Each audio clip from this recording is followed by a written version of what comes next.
नमस्कार, आपण पाहताय कोकण वार्ता न्यूज. कोकण वार्ता न्यूज मध्ये आपलं सर्वांचं स्वागत. पाहुयात बातमी सविस्तरपणे. माणगाव बोरबा रोडवरील मोजेरेले पाचोले गावच्या हद्दीमध्ये दुपारी 2:30 वाजेच्या सुमारास भीषण अपघात घडला. उभ्या असलेल्या माळवाहू ट्रकला भरधाव ऍक्टिव्हाने जोरदार धडक दिल्याने झालेल्या या अपघातामध्ये एकाचा जागीच मृत्यू झाला. एक जण गंभीर जखमी झाला आहे. मिळालेल्या माहितीनुसार सुमारास रेले पाचोले या गावच्या हद्दीमध्ये रोडच्या कडेला उभ्या असलेल्या ट्रकला मागून येणाऱ्या ऍक्टिव्हा स्वाराने जोरदार धडक दिली.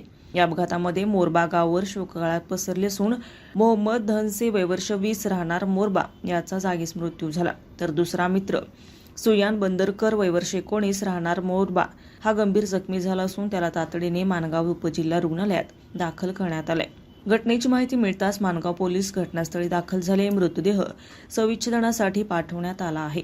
सचिन पवार, कोकण वार्ता न्यूज, रायगड, माणगाव.